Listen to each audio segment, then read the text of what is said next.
Hello and welcome to the first official video for Atheism for Lent. I really appreciate you being part of this journey with me. This is something that I've been running for, to be honest, like 20 years. I read a book by the philosopher Merold Westphal, a philosopher who is a great writer, a great thinker. So I'm reading one of his books at the moment, actually, on Hegel. And he wrote a book called Suspicion and Faith.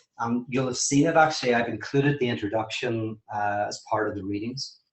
And in that book, he, as kind of a conservative Christian in the most thoughtful way, so not like conservative in some sort of, sometimes that can be a negative term for some of us, but actually conservative in the sense that he is a very honest and thoughtful traditional Christian philosopher, wrote this beautiful book that is basically invites Christians to read Nietzsche, Marx, Feuerbach, and Freud as Lenten readings.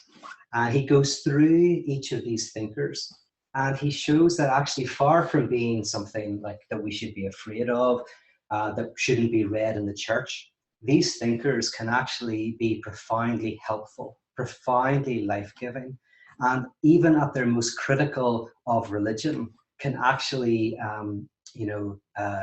be a productive force in kind of maturing in our spiritual lives.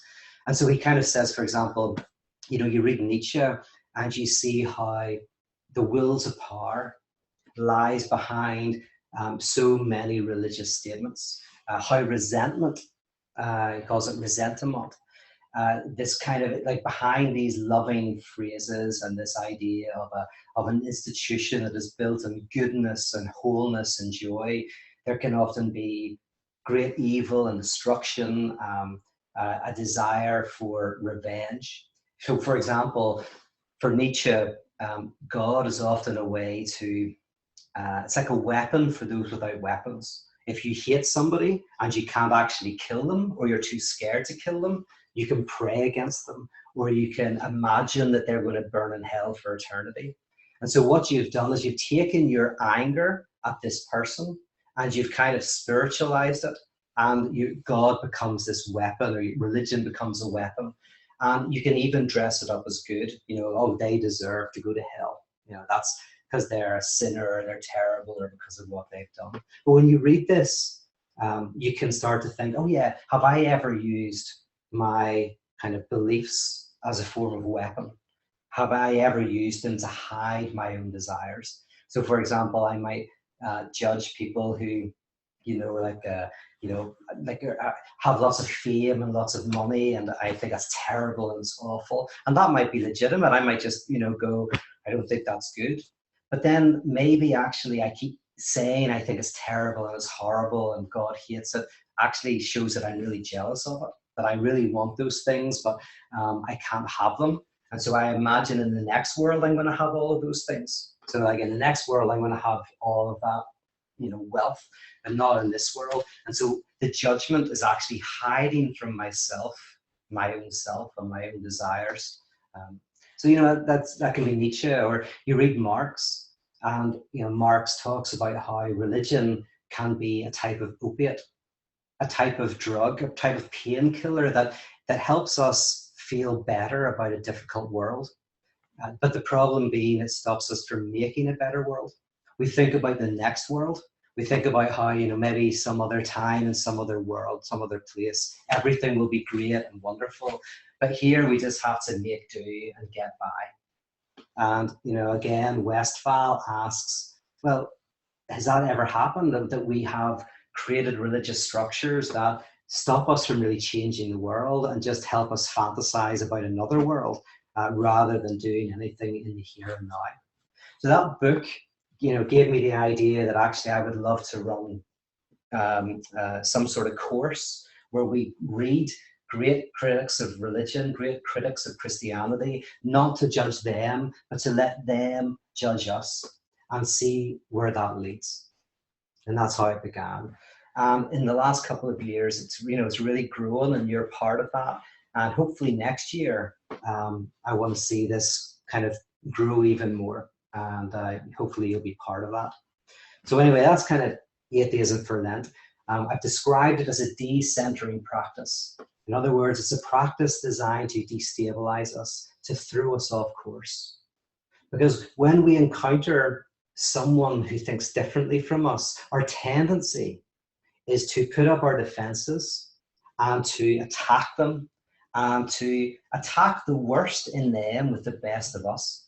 So I take the best of my position and I use that to attack the worst of the opposition's position. And I don't listen. And what I ultimately want to do is I want to consume the other. I want them to become like me. When I encounter someone who is other and who is different and who is critical of my beliefs and my practices, I want to take them and get them into my social body. And a lot of evangelism, not all evangelism, but sometimes evangelism is just a word for that, for taking the otherness of someone else and making it into the same.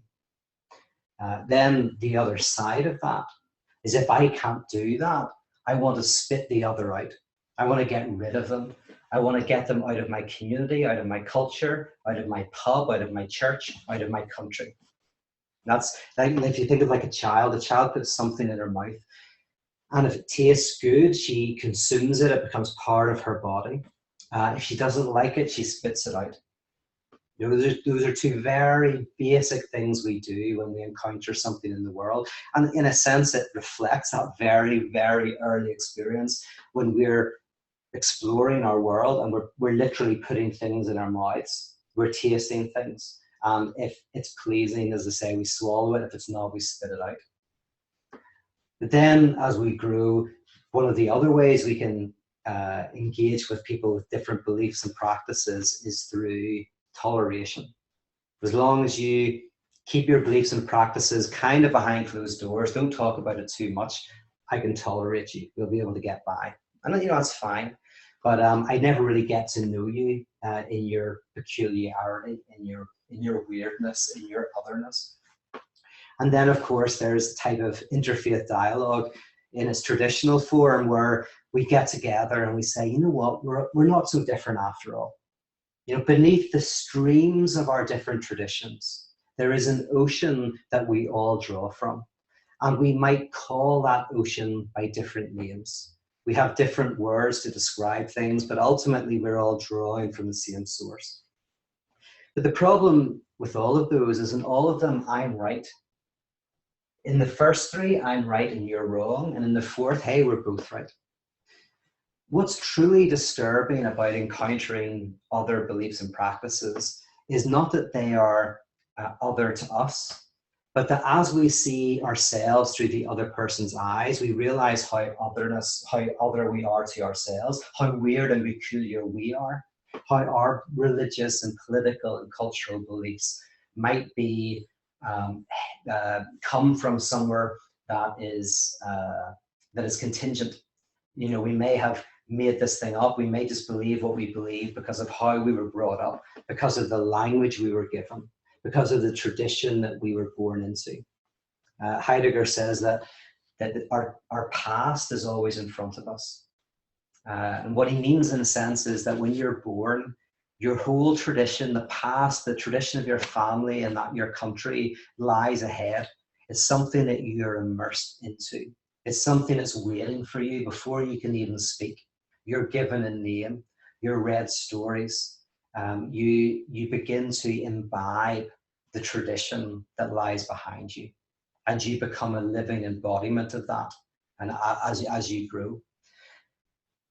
So it can be disturbing for us to encounter something that is critical of where we stand. And Atheism for Lent really began as an attempt to say, well, hold on a second, what if, far from something difficult and terrible, that is actually a positive thing?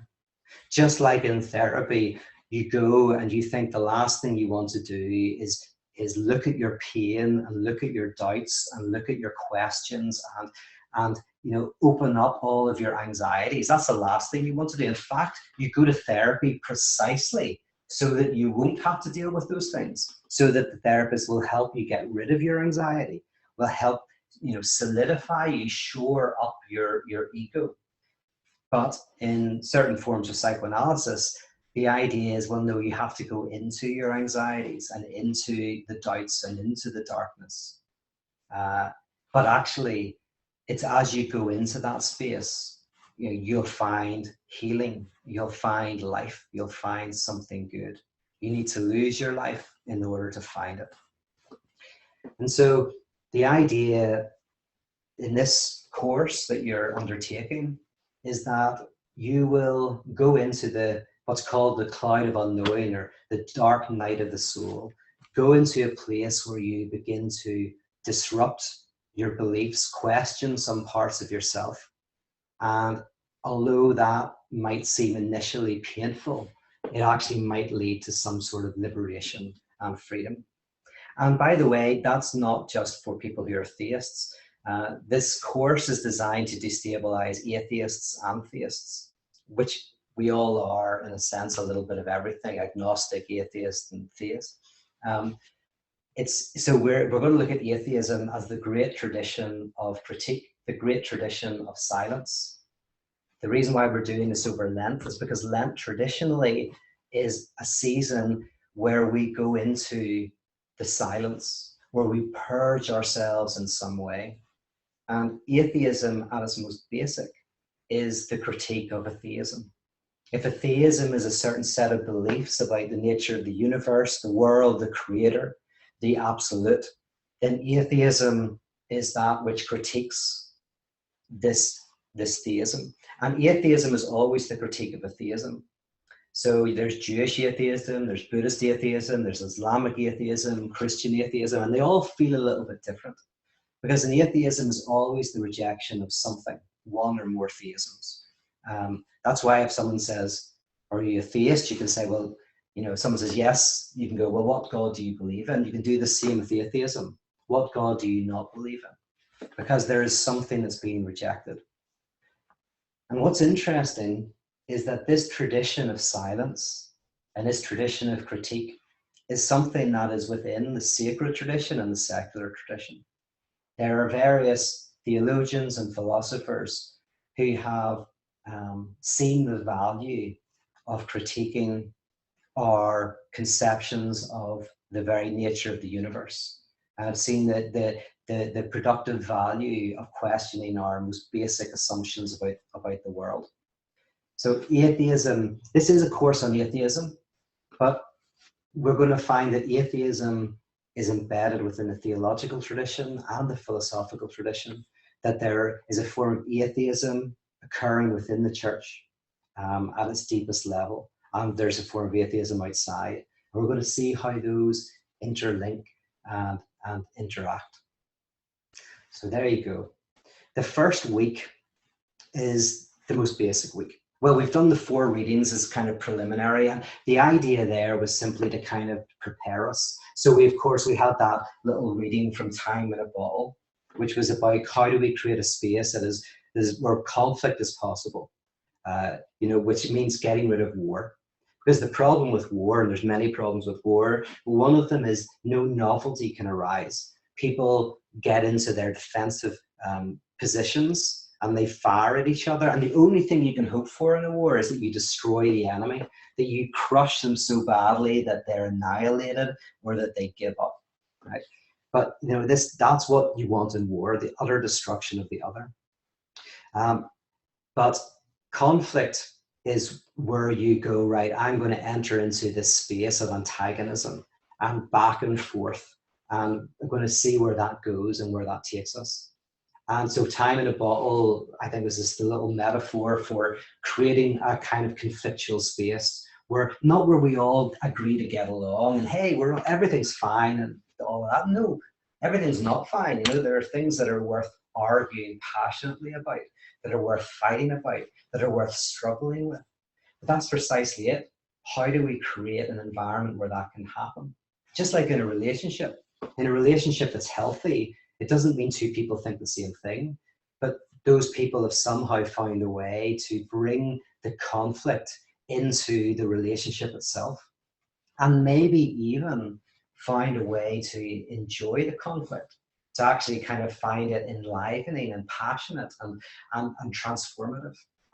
But a relationship that cannot do that that cannot bring the conflict into the relationship, then that stuff just gets hidden away. And then it starts to leak out in unhealthy ways. You start shouting at your kids. You start hating yourself, turning your hatred inwards, or you just kind of completely shut down emotionally.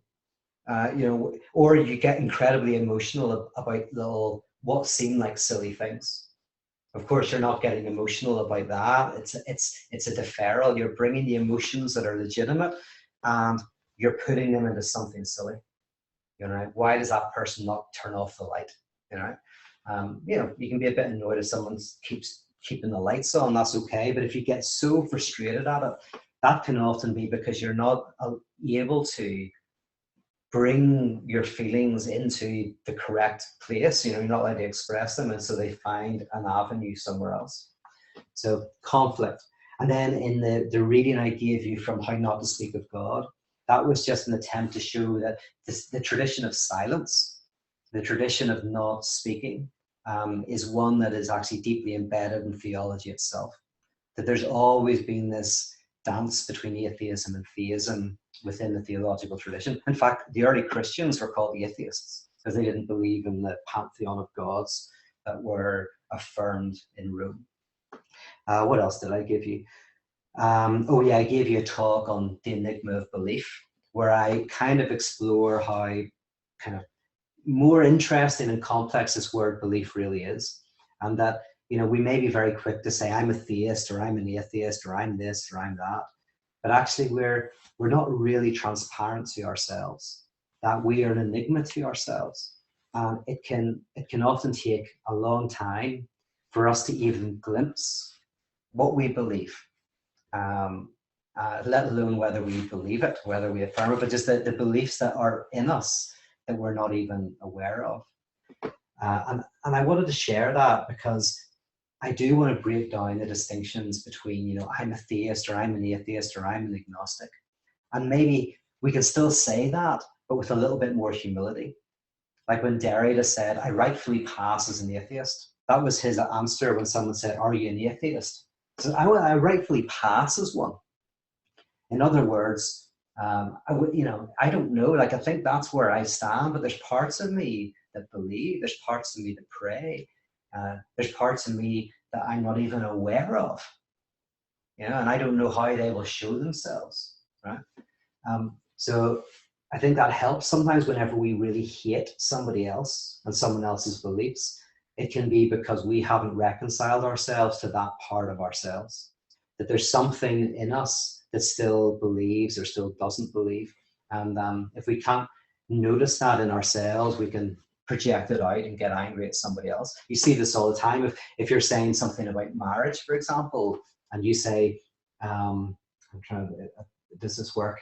But you say to somebody, oh yeah, I don't know about marriage. I think the relationships are really tough and really hard. And then the person gets really angry with you and they shout at you. They don't disagree with you. They vehemently dislike what you're saying. They attack it. Sometimes that's a sign that actually they agree with you, but they haven't allowed themselves to do that. Because why else would they get so angry? Maybe they're in a relationship that's not working out or something, but they haven't, they haven't come to terms with that. They haven't brought that to the light of day. And so they hate the person who's saying it.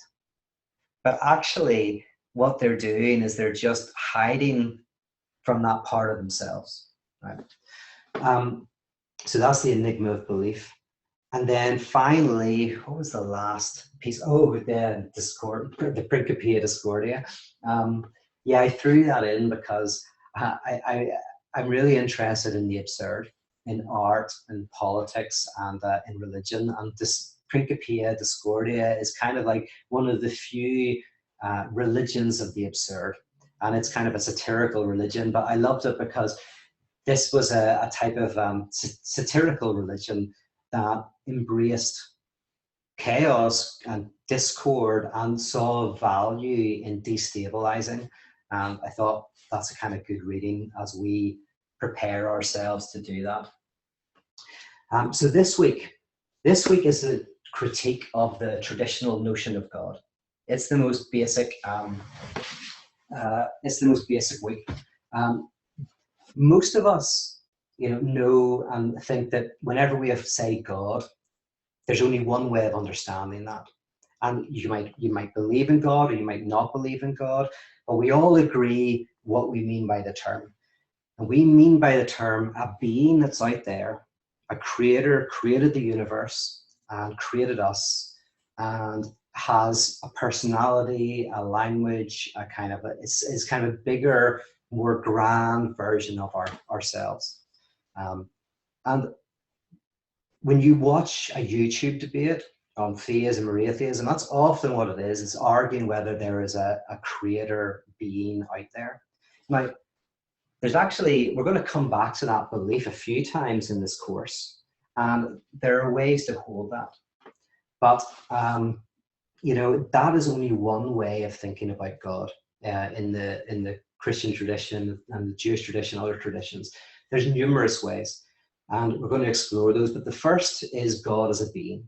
And this is what a lot of the philosophy of religion in the analytic tradition has been attacking, has been questioning. This is the arguments that we come across when people say they don't believe in God. And so we're going to look at those. We're going to allow them to speak to us. And one of the earliest critiques of that kind of God as a being out there that's created the world, was from Epicurus. And we're going to read that. And it's very simple. You'll all know it. Because even if you haven't read it, you will probably have thought it at some point. It will have come to you in some sort of way. Epicurus just says it very clearly. He says, there are three statements that can't fit together. One of them could be true, two of them could be true, but all three of them can't be true. And that is, there is evil, God is good, God is all powerful. Right? So they can't fit together. You can either have an all good God who is all powerful, but then you can't have evil. Or you can have evil and an all powerful God, but God can't be all good. Or you can have evil and a supremely good God, but that God can't be all powerful. Right? So those three things just don't fit. And of course, the implication is, well, there's one thing we know for sure, and that's there is evil. And we see it around us. We experience it in our lives. The very existence of oil shows that billions of creatures have died over the years. The very fact that the majority of the universe is cold and empty and lifeless, that even on this planet, which is habitable, the majority of our history has been dark.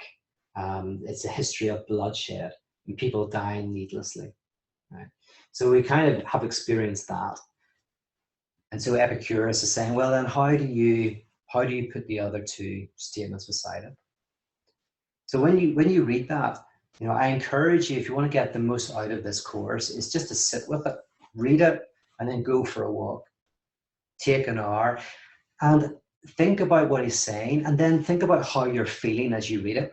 That's a great thing, is to think about how you're feeling. What does it bring up within you? And then think about how you respond to that. So you might respond, for example, by saying, well, hold on, actually, what about freedom? Okay, you have a universe where no suffering can happen. Well, that's a weird kind of universe, because in a sense, there's no freedom, or at least there's no consequences. I can put a gun to someone's head and shoot them and nothing happens. Is that kind of universe, is that better?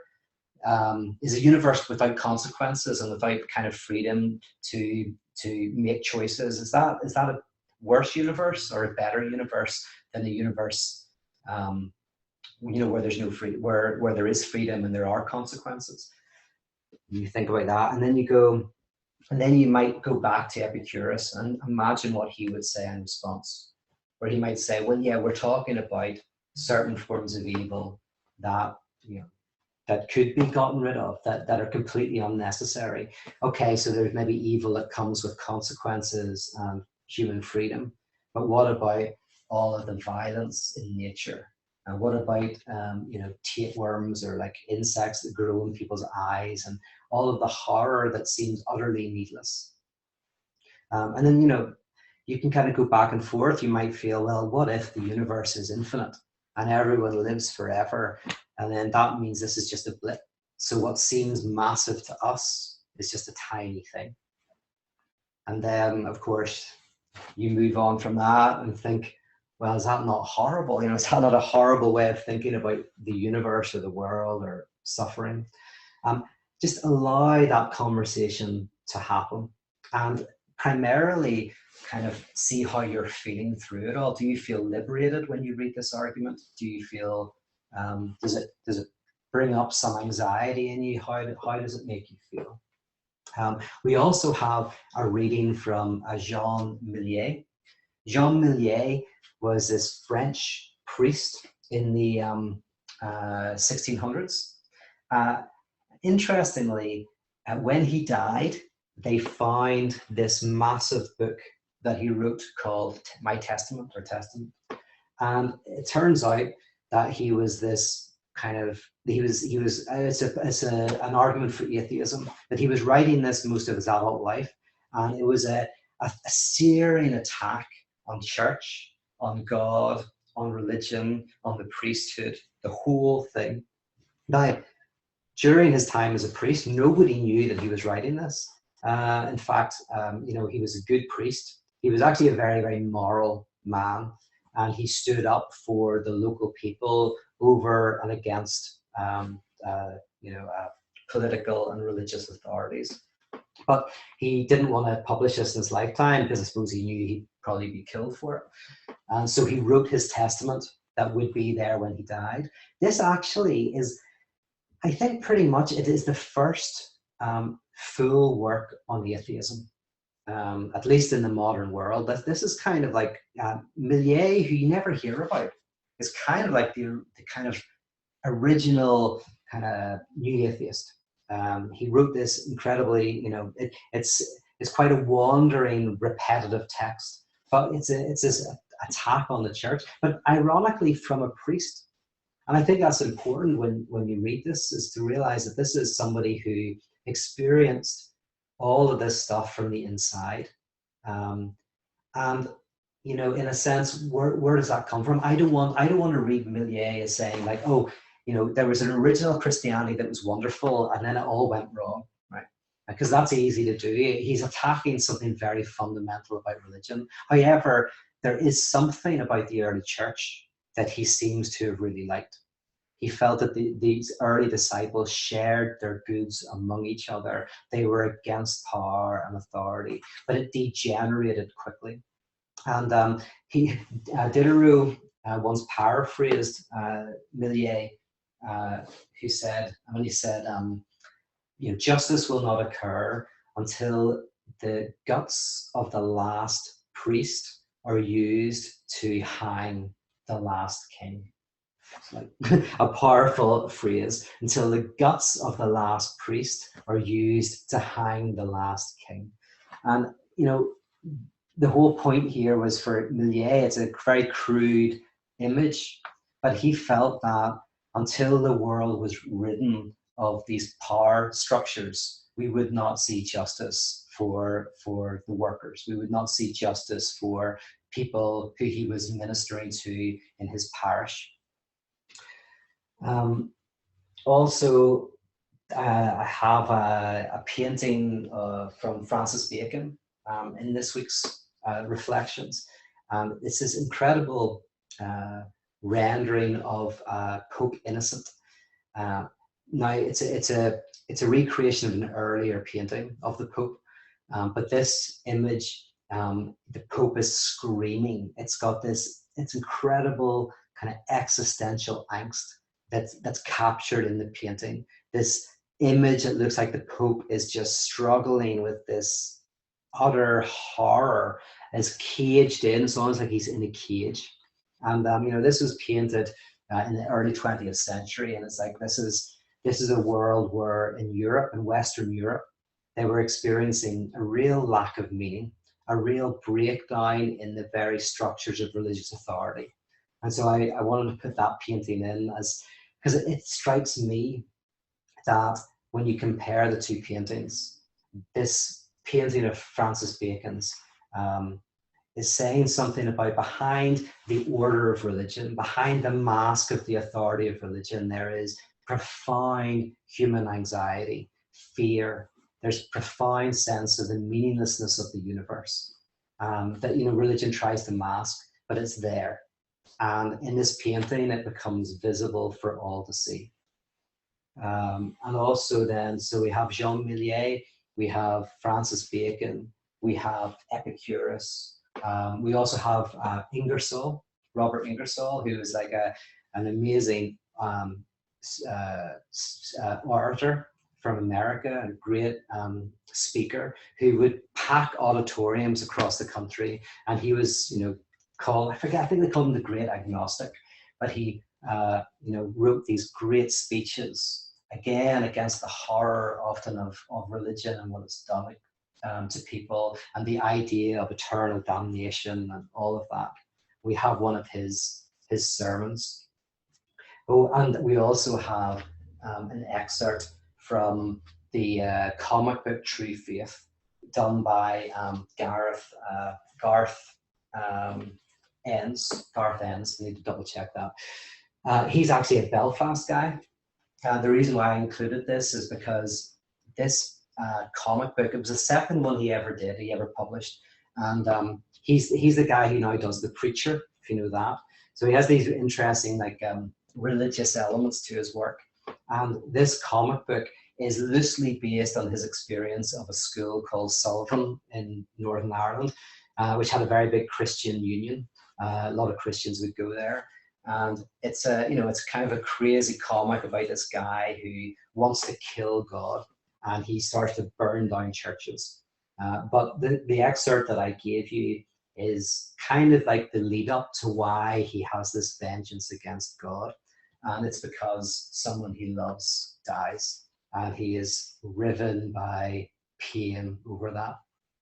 So again, another reflection this week of just kind of the Epicurean idea of like, well, you know, how can we believe in a good God, an all-powerful God, a God who's out there thinking about us and with our best interests at heart, in a universe that seems to have unnecessary evil and suffering in it. This actually, I think, is a beautiful way of experiencing the absurd, not understanding the absurd, but experiencing the absurd. For Camus, the absurd was wanting meaning and purpose and an ultimate kind of structure to the universe, you know, where you see yourself and having a place within that universe, but encountering a universe that seems to be cold and indifferent, that seems to resist giving that meaning to you. And in the 20th century, you know, there was, say, Camus was one of the central figures, but there were others who started to wonder whether there was something about the absurd that that was human, profoundly human, that we could not fully escape. This is actually the next book that I'm writing. But as you read and as you engage in these reflections this week, the hope is that you experience the absurd. In other words, you don't fall to one side or the other of the argument. You know, you just rather feel the tension of the argument. You feel this tension between wanting a universe where there is maybe a God up there who's, you know, got everything in harmony and peace and whatever, or just there's an underlying structure to the universe. There's that the universe arcs towards justice, that the universe is a loving place. So that, you know, whether say you understand it as God, or you have a more kind of like spiritual kind of understanding. So that alongside genuine suffering and pain and anxiety. I mean, Francis Bacon is painting during, you know, after the Second World War, you know, which is the great war that the First and the Second World Wars were both the kind of the point where Europe faced the end of meaning in many works. Of like, so the great artists, the great philosophers, the great literary, the great writers, post the First World War and the Second World War, were confronted with a world that seemed meaningless, that seemed to defy meaning. Like to put meaning onto the Holocaust, for example, just seemed utterly offensive. To say that it was part of a greater plan, or it was a testing of the people, or it was due to a purging of sin. Any of these descriptions just felt inappropriate. They felt kind of wrong. Like these events defied simple meaning. And that's, in a sense, the definition of the absurd, is living in the tension between these things. Whereas what we want to do is we want to resolve the tension one way or the other. What I hope is you experience that tension that's created by kind of these readings.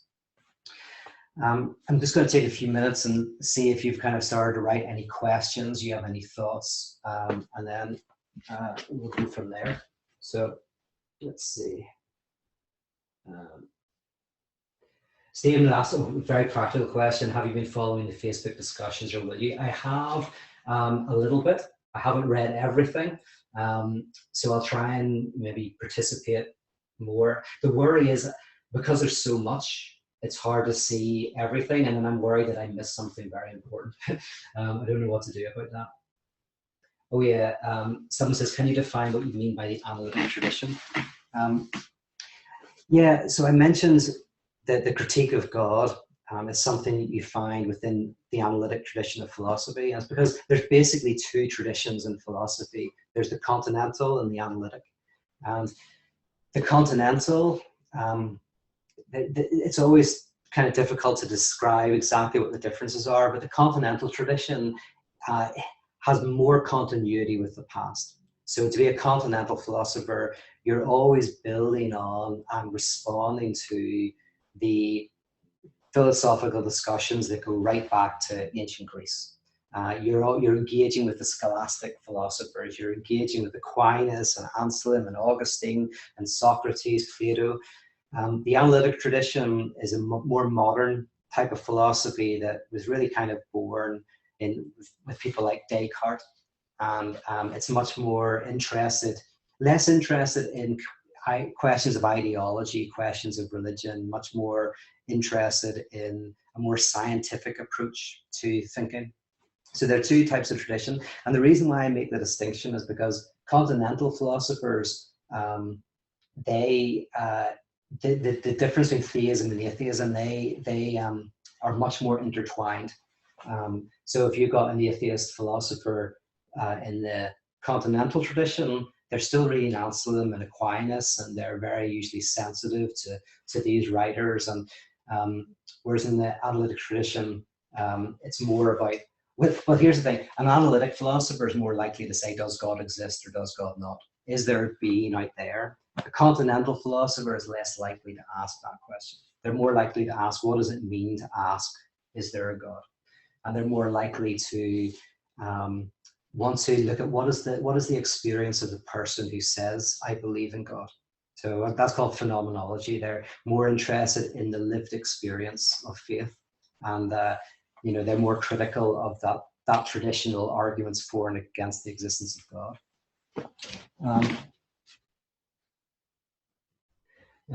Peter, related to the enigma of belief, is belief a matter of the will? If not, how do you think about it? Is belief a matter of the will? Let me think about that. You might want to say a little bit more about what you mean by that. But for me, like, before there's will or there's rationality or anything like that, you are born into a world. You're given a language. You are given a name. You're read books, and beliefs begin to form. And so before you even get it, by the time you come to rationally think about what you believe, you already have beliefs. You're already immersed in beliefs, and most of them are not even obvious to you. They're kind of invisible, and so in a sense, that's why I was arguing the enigma of belief. a question we have to ask is, what do we believe? And we kind of have to look at it. But is will involved in belief, which is, uh, it's difficult to say, because you can will, like somebody can say like, I believe in God, or I believe in X, Y, and Z. And it can be a belief that is more about the desire for power, or the will to power, the will to, to have power over another person, to have fame, to have whatever. And you fool yourself into thinking that's what you believe, but the belief is actually a reflection of your will. So that's what Nietzsche says, is a lot of beliefs, they're not beliefs, they're actually expressions of will. Um, so I guess I'm, in terms of what you're saying, um, will is largely, but that's what, if that's the case, that would answer why you're not able to convince people of something very easily just through reason and rationality, because there's something else going on. When you attack someone's beliefs, you're attacking often their culture, their tradition, that very deep parts of themselves. So if that's what you mean, yeah, I think will is deeply involved in belief, and yeah, if that's what you're meaning, I think it's a good point. Um, let's see. Stephen says, I've heard people saying this is absurd a lot lately in relation to political news. Do you think the gut reaction to the political climate, Trump, is making us face the absurdity or the perverse that has always been there in our society and in ourselves? Oh yeah, so what do I think? Well, in terms of the current political climate, one thing that I would say is that it's very easy for us um, to avoid looking at the climate out of which someone like Donald Trump arises. That's always been my concern. Is I think there's a certain laziness among myself and my friends in terms of working out the context out of which certain political realities are arising from. So yeah, I don't know, that's a thought that I have. But in terms of the absurd, yeah, I don't know. I don't know. I have a very precise definition of the absurd, so I prefer probably not to use that word in that context. So for me, the absurd is the experience of living in this in between wanting meaning and finding ourselves confronting a world that seems indifferent to giving us that. I've also described the absurd as living between who we are and who we'd like to be, what we have and what we would like to have. That there's something about being human that is living in tension. And that's what the absurd in a technical sense means for me. It's about embracing, or not even embracing, but it's about just living in this tension where there are no easy answers. And I guess there's definitely political connotations there, but I'll have to think about what they are. What, in your experience, has been one of the greatest gains from taking to heart the critique of the notion of a personal being, creator type of God? So what's my own kind of gain out of doing this process of critiquing?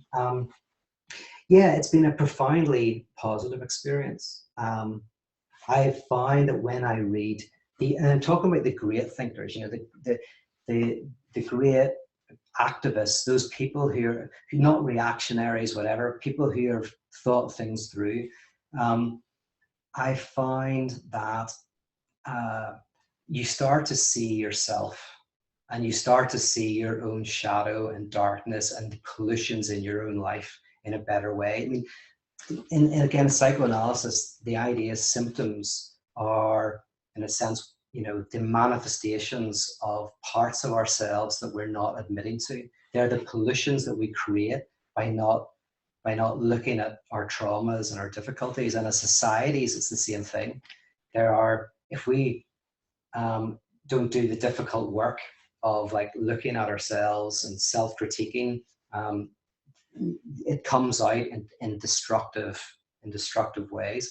So, read, like, even take atheism. I was just reading an article by John Gray today, who said that, within the tradition of atheism, this idea of like, we don't believe anything, or we don't believe in the transcendent God, etc., has often been connected with very dodgy stuff like eugenics, like social Darwinism, you know, in the 19th and 20th centuries. And you know, so all traditions kind of have their dark sides, but you're completely oblivious to them. You've got your blind spots that you can't see. So atheism for Lent, you know, definitely initially and originally was this amazing thing where I was started to perceive blind spots. Like when I read Freud and started to wonder to what extent can religion be a type of defense mechanism or security blanket protecting me from anxiety. You know, that was a profoundly positive experience. So yeah.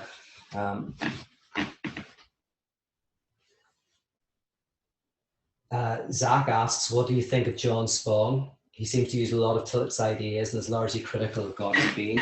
I just haven't read much John Spong, but what I've heard of him, I like. He's very much more in a pragmatic tradition than me, so I'm very much in the continental philosophy tradition. But I would say that there's a lot of similarities. I'm a big fan of Paul Tillich. We're going to read one of Paul Tillich's best essays kind of next week. Maybe it's the week, sorry, it's a couple of weeks down the line. That's probably the most difficult thing that you're going to encounter in this whole course. We're going to take 2 days to read this, and I'll probably do a whole talk pretty much on that essay. So yeah, there's this tradition, and people like Marcus Borg and John Spong and others kind of represent it. This idea that actually God as a being is not the best way to think about God. Now, the funny thing is, like someone like Tillich, he loved personal language about God, but he found it symbolic. For him, it was symbolic. And he didn't mean just symbolic. He didn't go like, oh yeah, you know, whenever you talk about God as a mother or a father, it's just symbolism. He says, no, symbolism is actually richer and deeper and more profound than literalism. You know, if you say Jesus rose from the dead and it's just literal, well, that's boring. That's just somebody literally getting out of a hospital bed. You know, that's kind of like something you see a documentary on Channel 4, but it's not, you're not going to start a religion on it. It's just an interesting thing to talk about in the pub. But if it has also symbolic value, which means it touches you at a subjective level, and it connects with the deepest sense of what it means to be human and to be free and to, you know, to be liberated, then something much more profound takes place. So there is a way of definitely talking about God as a being, but you know, someone like Spong and someone like Tillich want to, you know, deepen our understanding and appreciation of those words.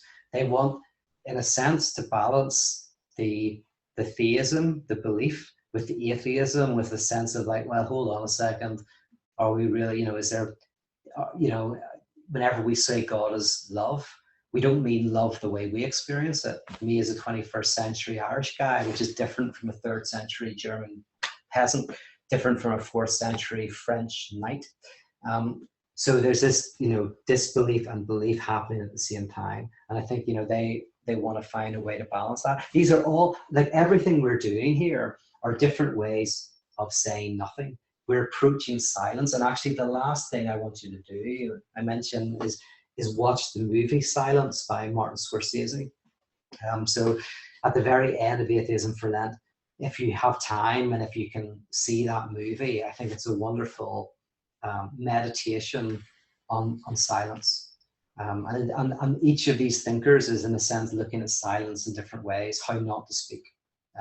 What is it? Because there's different types of silence. There's a silence of a couple not talking because they're quiet, or not talking because there's an issue. You know, they're both silence, but they're both different types of silence.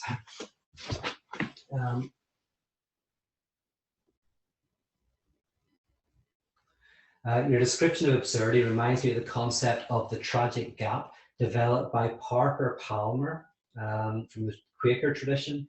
Are you familiar with this concept? And if so, what are the connections? I'm not familiar with the concept, so I'll have to check it out. That's interesting. I'll check that out.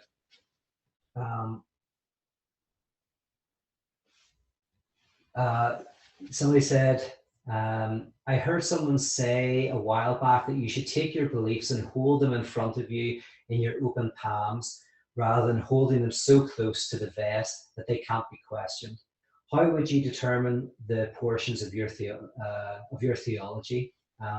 your knowledge, your preconceived notions that you hold so closely, but may not realize that you're doing so. How would you determine? Oh, so yeah, the idea you're saying is you have your beliefs, but somehow you hold them in an open palm rather than like this, which I think is a beautiful way of thinking about it. And one thing I would like to add is my own development has been from the idea that we should hold our beliefs lightly, and so we believe them, we use them to operate in the world, but we allow ourselves to be confronted by the other, particularly by the other who is potentially being hurt by our beliefs. They're the kind of privileged other, the other that can like help us see something that we haven't seen ourselves. But I've moved from there to the idea that Christianity is not, well, that you don't hold your Christian beliefs lightly. Holding your beliefs lightly is Christianity. And what I mean by that is it's a subtle move, but it's a move to say that there's something deconstructive at the heart of the Christian tradition. And if you embrace that, you are fully embracing the Christian tradition. So for example, when you read the parables, they're always questioning who is inside, who is outside, who is pure, who is impure, who is right and who is wrong, right? So when you enter into the parables and this discourse of Jesus, you realize that if you engage in the questioning and the rethinking of those inside-outside distinctions, you're actually standing at the very heart of Christ, Or if you experience the loss of God, you experience deep sense of the absence of the divine. Well, that's what you read Christ experiences on the cross. So you're actually in the very heart of the Christian experience, in the very loss of that experience. So, someone will say to me, very practically, what does that mean? Someone says, well, how do I teach my kids to hold Christianity lightly? I get that all the time. How do I raise my children in such a way that this religion doesn't become an idol to them?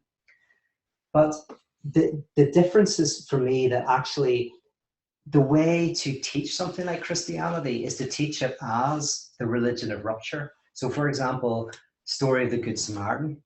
It's a story not about Samaritans are better than everybody else. It's about the position that the Samaritan had as someone who is oppressed, right? So then you kind of go, well, so this is a story that's questioning who's powerful and who's powerless, who's inside and who's outside. It turns over our natural understanding of what's right and what's wrong. So the outsiders or the insiders, the impure or the pure, the tax collector and the Pharisee. Well, the tax collector is the one who is closer to the truth. So what you're doing is you're using the tradition to say, actually, to have that kind of way of living, that way of self-questioning, that way of engaging critically with the world is actually, I think, fidelity to the Christian tradition. I know you weren't asking that. You were saying then you said as well about what parts of my own philosophy or culture or theology do I hold too tightly to? And this is why that's a great question. And this is why the decentering practices are so important. I just want to say a couple of words about that. Is that the only way, and this is where I'm a conservative, because the conservatives say, oh, you liberals, all you want to do is create a world where everything's like Teletubby land, and everything's great. God's just a bigger version of yourself. Conservatives say God is a rupture. God critiques our worlds and what's right or wrong. And I go I think that's a great way of thinking about life. Is that whenever I hear a conservative talking about God as the great no to all of our yeses, God is that which offends us, I go, brilliant. But the issue for me is, well, how do we do that? Because often in conservative churches, again, you're just tickling your ears. The answer for me is, how do you encounter others who are different from you, who are being damaged by your system, by your world? How do you encounter them and allow them to destabilize you? Put yourself in the place where the other becomes a prophet that speaks to you, that calls you to repentance. So the idea of destabilizing practices are, for example, with the Evangelism Project, we go to be evangelized by other communities. Or we go to the Islamic Society and we say, what do we look like to you? And it's when you do that, you start to see what is so close to your chest that you're not able to perceive. It's only really when you see yourself through the eyes of the other. And that's why I've said many times before, but when you do, you go and visit the homeless, you go into prisons. I went to a prison in Nashville once. Some people were working there and they just invited me. And I don't really do that kind of stuff. I would love to do prison work, but it was a profound experience for me. But what happened was, I go in there to think that I'm good news to them. I think, oh, I'm going into this prison, and I'm going to talk about my ideas, and that might be some use to the people who are in the prison. Then I get in there and I realize, no, they're good news to me. Um, Not in a patronizing way, in a really horrible way. That the prison system is a reflection of a problem in the society that I'm part of. And that what we do is we create the prison system to avoid confronting the very real problems in the society that I participate in, with racism, underemployment, unemployment, financial inequality.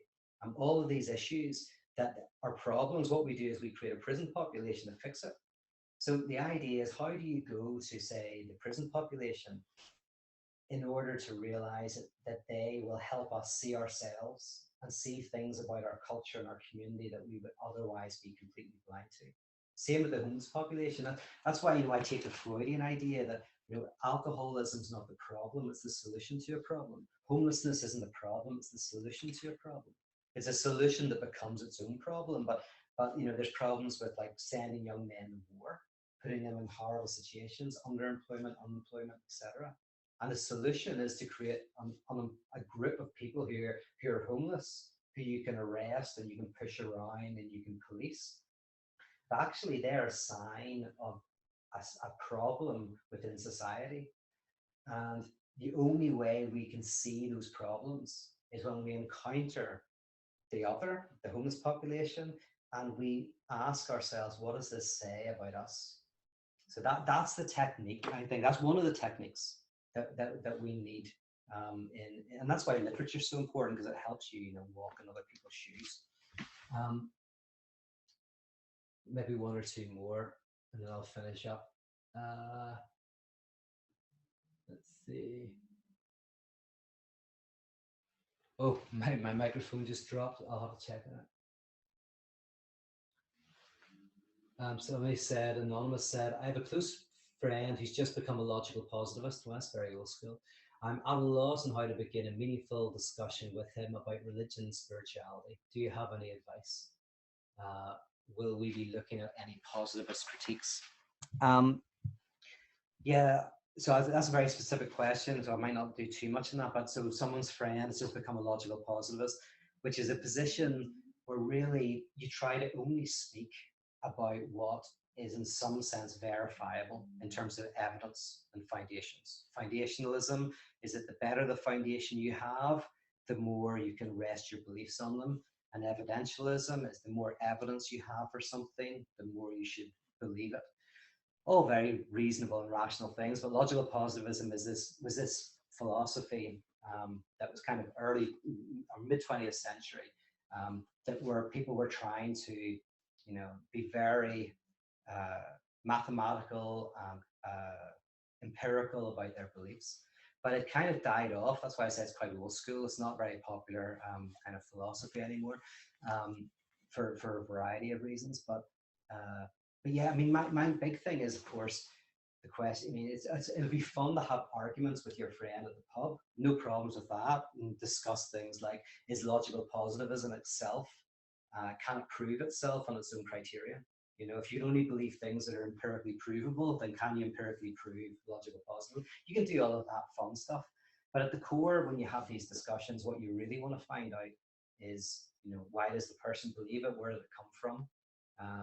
And you have that honest conversation about your beliefs and their beliefs, and you both try to be honest with yourselves about what you believe and what you think, and then it can kind of interestingly become much more, I think, productive. But yeah, we might. I don't think Anthony Flew this week. We're doing Anthony Flew. He's pretty close to a logical positivist, but we're not doing anybody else. I don't think that would fit with that. I forgot to mention him, by the way. That's a great reading, The Invisible Gardener. You'll like it. It's very, very good.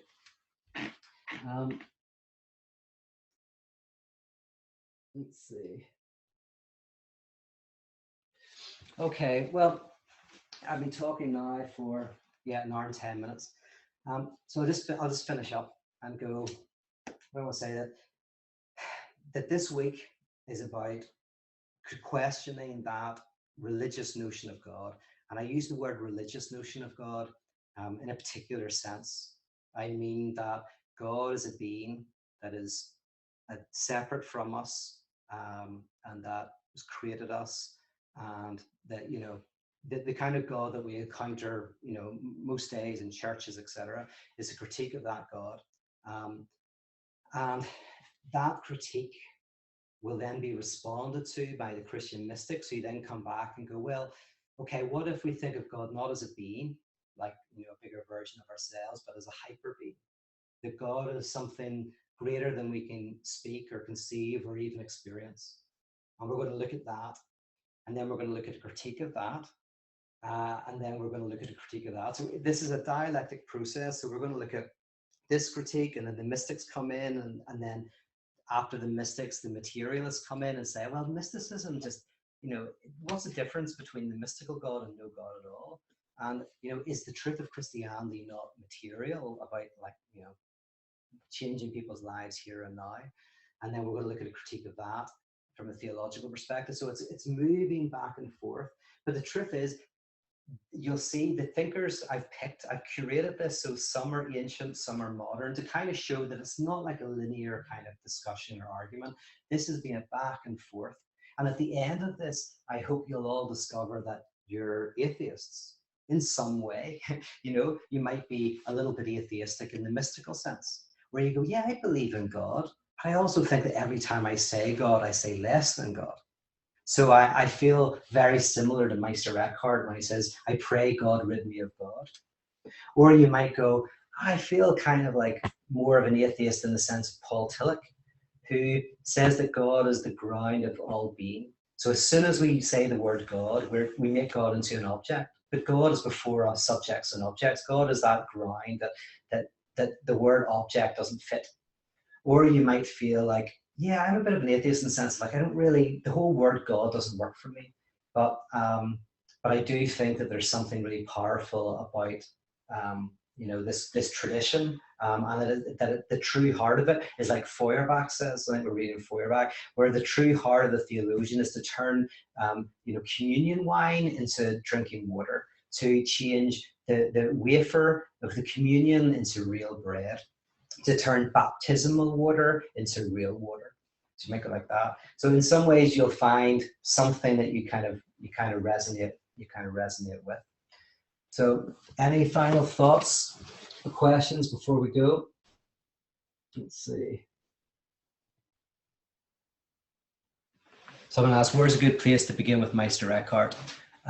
There's a couple of good books online. There's not that many, but there's a reading that we're going to do here. And in the reading, I have a link to a book of sermons of Meister Eckhart. So actually, when you get to the Meister Eckhart reading, you'll see a link to Amazon. And if you want, there's like a book that I recommend you read. Yeah. Meister Eckhart is a really interesting figure, because he's one of the great Christian mystics. But as well, some people read him as one of the great atheists. And that's what I love. I love about someone like Eckhart, is you can never really tell, what he is. He's slippery. And that's kind of like, what makes him so interesting. He was tried for heresy, but he died before they could pronounce judgment. But he's now considered one of the greats, one of the greatest Christian mystics around. Okay, well, listen, good luck this week. I'm going to be trying to keep up on all of the comments. I'm commenting myself, and if you want to ask me any questions, please do. Just tag me in them, and I'll see them. And definitely kind of keep communicating to people what you're enjoying, what you're not enjoying, what you're resonating with, what you're not resonating with, because this is like an album. Some songs you're going to like, some songs you're not going to like. Some readings you're going to enjoy, some will leave you completely cool. That's fine. At the end of this, I'm hoping there'll be a few thinkers, a few people who you've resonated with, and that will be helpful. So keep going on the journey, and I'll check in with you next week. Take care. Bye-bye.